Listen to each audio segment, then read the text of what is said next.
नमस्कार शेतकरी मित्रांनो, आपल्या हक्काच्या युट्यूब चॅनल मध्ये सर्व शेतकरी बांधवांचं हार्दिक स्वागत आहे। सर्व शेतकरी बांधवांना एकच विनंती आहे, या साईडला दिसत असलेल्या काळ्या बटनावरती क्लिक करा, जेणेकरून तुम्ही आम्हाला सबस्क्राइब कराल। आणि तुम्ही जर आम्हाला सबस्क्राइब केलं तर शेती संबंधित असेच नवनवीन व्हिडिओ तुम्हाला आमचे सर्वप्रथम पाहायला भेटतील। तर मित्रांनो, सध्या राज्याचं हिवाळी अधिवेशन सुरू आहे आणि राज्याच्या हिवाळी अधिवेशनाचा आजचा 6वा दिवस आहे। आणि या हिवाळी अधिवेशनामध्ये एकंदरीत राज्याचे उपमुख्यमंत्री तथा अर्थमंत्री अजित पवारांच्या माध्यमातून 75,000 कोटी रुपयांचं पॅकेज जाहीर केलेलं आहे। आता हे 75,000 कोटी रुपये कोणत्या शेतकऱ्यांना मिळणार आणि एकूण शेती क्षेत्रासाठी किती रुपये निधी आहे आणि केंद्राचं सुद्धा म्हणजे केंद्रात सुद्धा लोकसभेचं हिवाळी अधिवेशन सुरू आहे आणि केंद्राने राज्यातील आपल्या महाराष्ट्र राज्यातील अतिवृष्टीग्रस्त आणि पूरग्रस्त शेतकऱ्यांना सुद्धा वेगळं पॅकेज त्यांनी जाहीर केलेलं आहे। म्हणजे राज्याचा आणि केंद्राच्या पॅकेजच्या वाटपा संदर्भामध्ये हे पॅकेज कोणत्या शेतकऱ्यांना येणार, कधी येणार, काय करायचं या संदर्भामध्ये सगळी माहिती आपण या व्हिडिओच्या माध्यमातून घेण्याचा प्रयत्न करूयात।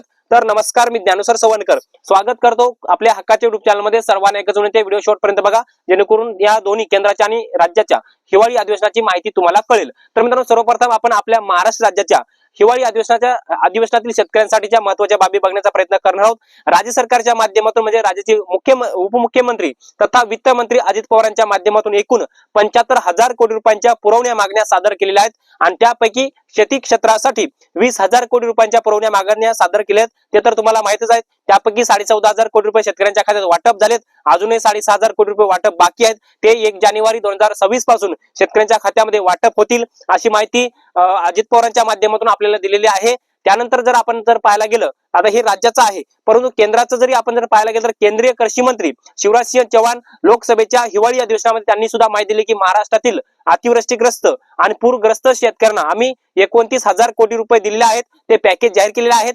आणि जवळपास जे राज्याचा म्हणजे महाराष्ट्राचा जो प्रस्ताव आला होता तो प्रस्ताव आम्ही मंजूर देखील सुद्धा केलेला आहे आणि लवकरच शेतकऱ्यांच्या खात्यामध्ये पैसे आम्ही वाटप करू, अशी माहिती केंद्रीय कृषी मंत्री शिवराज सिंह चौहान यांच्या माध्यमातून देण्यात आलेली आहे। म्हणजे केंद्राचे 29,000 कोटी रुपये, राज्याचे 20,000 कोटी रुपये, असे जवळपास 49,000 कोटी रुपये राज्यातील शेतकऱ्यांना मिळणार असं सरकार म्हणत आहे। मग आतापर्यंत आपण जर पाहिलं गेलं तर याच्या अगोदर 31,728 कोटींचं पॅकेज जाहीर केलं होतं, ज्याच्यामध्ये रब्बी अनुदान 9,300 कोटी रुपये, जे सरकारकडे जे पंचनामेचे अहवाल गेले होते किंवा प्रस्ताव गेले होते त्याचे 7,300 कोटी रुपये, आणि जे आगाऊ शेतकऱ्यांसाठी जे सरकारने हेक्टरी 10,000 रुपये मंजूर केले होते, म्हणजे 8,500 प्लस 10,000 18,500 रुपये, म्हणजे ते वेगळे। म्हणजे आतापर्यंत ते 6,500 कोटी रुपये जे वाटप बाकी आहेत ते सुद्धा आम्ही वाटप करू असं सरकार म्हणत आहे। सध्या निवडणुकीचं आचारसंहिता काहीतरी सुरू आहे, 21 डिसेंबरला निकाल आहे आणि 21 डिसेंबर नंतर कुठल्या क्षणी वाटप होऊ शकते किंवा 1 जानेवारी पासून या निधीचं वाटप होणार असल्याची माहिती सरकारने दिलेली आहे। यामध्ये आपण जर पाहायला गेलं तर रब्बी पेरणीसाठीच्या अनुदानासाठी शेतकऱ्यांना फार्मर आयडी महत्वाचा आहे, शेतकऱ्याच्या आधारला बँक खातं लिंक असणं महत्वाचं आहे।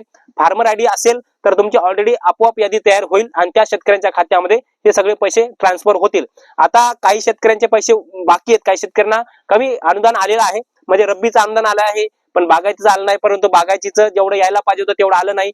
बागायती जवळपास 27,500 होतं पण कमी प्रमाणे अनुदान आलेलं आहे। अशा शेतकऱ्यांच्या खात्यामध्ये त्यांचं उर्वरित जे अनुदान आहे तर ते लवकरच वाटप होईल अशी सुद्धा माहिती आपल्याला कृषी मंत्र्यांनी दिलेली आहे, मुख्यमंत्र्यांनी सुद्धा अशी माहिती दिलेली आहे। याचबरोबर रब्बीचं पेरणी अनुदान जर आपण पाहायला गेलं तर हेक्टरी 10,000 रुपये मंजूर केलं होतं, 3 हेक्टरच्या मर्यादेपर्यंत 30,000 मंजूर केलं होतं, त्याचे सुद्धा पैसे काही शेतकऱ्यांचे राहिले असतील तर ते शेतकऱ्यांच्या खात्यामध्ये वाटप होतील, अशी सुद्धा माहिती आपल्याला देण्यात आलेली आहे। यानंतर आपण जर पाहिलं तर नमो शेतकरीचे आतापर्यंत 7 हप्ते शेतकऱ्यांच्या खात्यामध्ये वितरित झालेले जमा झालेले शेतकरी 8व्या हप्त्याच्या प्रतीक्षेत आहेत, परंतु 8व्या हप्त्यासाठी शेतकऱ्यांसाठी दुसरी महत्वाची अपडेट म्हणजे नमोच्या 7व्या हप्त्यासाठी जवळपास 96 लाख शेतकरी पात्र होते। पीएम किसानच्या 21व्या हप्त्यासाठी आपल्या महाराष्ट्रातील 93 लाख शेतकरी पात्र होते, परंतु आता जो नमोचा 8वा हप्ता शेतकऱ्यांच्या खात्यामध्ये येणार आहे तर जवळपास नमोच्या 8व्या हप्त्यासाठी 90,41,241 शेतकरी पात्र आहेत, म्हणजे 6 लाख शेतकऱ्यांचा डिफरन्स आहे, म्हणजे 6 लाख शेतकरी सरकारने नमोच्या 8व्या हप्त्यासाठी अपात्र केलेले आहेत। आता तुमचा जर त्या 6 लाखामध्ये जर नंबर लागायचा नसेल तर तुम्हाला 4 कामं महत्वाची आहेत, ती तुम्हाला 4 कामं करायची आहेत। त्याच्यामध्ये सगळ्यात पहिलं काम करायचं तुम्हाला फार्मर आयडी काढायचं आहे। फार्मर आयडी तुमच्याकडे नसेल तर तुम्हाला नमोचा 8वा हप्ता येणार नाही। लवकरात लवकर सीएससी केंद्रावर जा, फार्मर आयडी काढून घ्या आणि तुमच्याकडे जर फार्मर आयडी असेल तर तो डाउनलोड करून घ्या, कारण की तो अप्रूव्ह होणं महत्वाचं आहे। त्यानंतर तुमच्याकडे आधारला बँक खाते लिंक असलं पाहिजे, आधारला बँक खाते लिंक नसेल तर तुम्हाला तो हप्ता देखील सुद्धा येणार नाही, हे मात्र लक्षात ठेवा।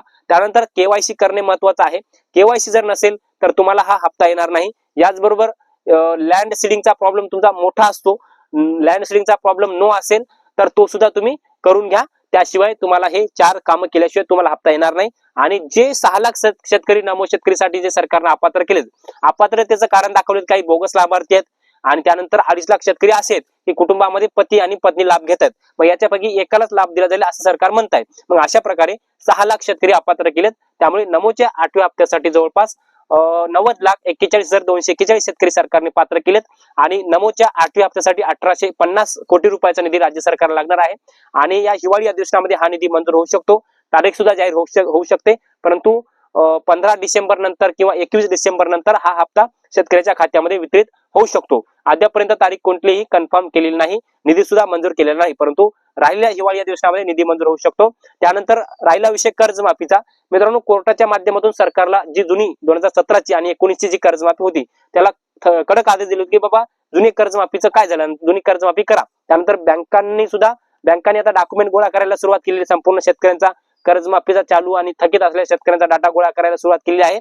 आणि जुन्या कर्जमाफी अंतर्गत पात्र असलेल्या परंतु लाभ न मिळालेल्या 6,56,000 शेतकऱ्यांचे आता कर्जमाफ होणार आहे. 31 जानेवारी 2026 पर्यंत महायुतीला डाटा संपूर्ण देण्याचे कृषी विभागाने सुचवलेला आहे.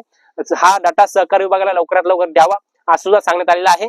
आणि आपण जर पाहायला गेलं तर 2022 ला कर्जमाफीसाठी सरकार सकारात्मक होतं, म्हणजे जुन्या 17 आणि 19च्या कर्जमाफीसाठीचे पैसे द्यायला सरकार सकारात्मक होतं. पण त्यावेळेस माहितीच्या माध्यमातून असं उत्तर आलं की तो डाटा डिलीट झाला आहे आणि तो डाटा त्यावेळी रिकव्हर झाला नाही. परंतु यावेळेस जुना जो कर्जमाफीचा डाटा होता तो महाआयटीच्या माध्यमातून रिकव्हर झालेला आहे.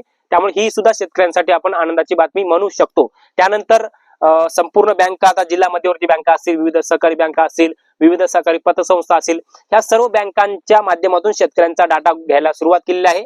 आणि कालच बचूभाऊ कडू यांच्या नेतृत्वामध्ये किंवा सरकारी कर्मचारी म्हणजे बँकांचे कर्मचाऱ्यांसोबत बचूभाऊ कडूंची एक कर्जमाफीच्या समितीची बैठक झाली. त्यामध्ये हा एक प्रश्न उपस्थित केलेला आहे की जसं तुम्ही ज्या शेतकऱ्यांचं कर्ज थकीत आहे, जसं त्या थकीत असलेल्या शेतकऱ्यांची कर्जमाफी करता, त्याच पद्धतीने रेग्युलर शेतकऱ्यांना सुद्धा याचा लाभ व्हावा यासाठीचा सुद्धा आता मुद्दा मांडण्यात आलेला आहे. जसं 2009 ला कर्जमाफी झाली, थकीत शेतकऱ्यांची झाली, 2014 ला सुद्धा, 2017 ला सुद्धा थकीत असलेल्या शेतकऱ्यांची कर्जमाफी झाली आणि 2019 सुद्धा थकीत असलेल्याच कर्जमाफी शेतकऱ्यांची झाली. आता सरकार हे कुणाचं फॉलो करतं की बाबा आरबीआयच्या नियमानुसार ही कर्जमाफी होत असते. आरबीआयचा नियम आहे की थकीत शेतकऱ्यांना कर्जमाफी द्यावी, परंतु सरकारला जर ही कर्जमाफी द्यायची, कारण की पैसे सरकारला द्यावे लागतात. त्यामुळे सरकार जर मूड मध्ये असेल पैसे द्यायच्या तर बँकेचा कुठला प्रॉब्लेम नसतो. सरकारने जर विचार केला तर ह्या रेग्युलर शेतकऱ्यांना सुद्धा तेवढे पैसे त्या शेतकऱ्यांच्या खात्यामध्ये ट्रान्सफर करू शकतं. आता हे होतं अपडेट. जर सरकारने जुन्या थकीत असलेल्या शेतकऱ्यांच्या कर्जमाफीवर पुरवणी मागणी या अधिवेशनात सादर केली तर 6,500 कोटी रुपयांची कर्जमाफी 6,56,000 शेतकऱ्यांना, जुन्या शेतकऱ्यांना मिळू शकते. तर मित्रांनो, हे होतं या चालू असलेल्या अधिवेशनातील अपडेट, शेतकऱ्यांसाठीचे अपडेट. एकूण 75,000 कोटींच्या पुरवण्या मागण्या सरकारने सादर केल्यात, त्याच्यापैकी 20,000 कोटी रुपये शेतकऱ्यांसाठीचे आहेत. यावर तुम्हाला काय वाटते कमेंट्स मध्ये नक्की कळवा. आणि जे पॅकेज सरकारने जाहीर केलं होतं त्याच्यापैकी पैसे तुमच्या खात्यामध्ये किती आलेत हे सुद्धा कमेंट्स मध्ये नक्की कळवा. धन्यवाद.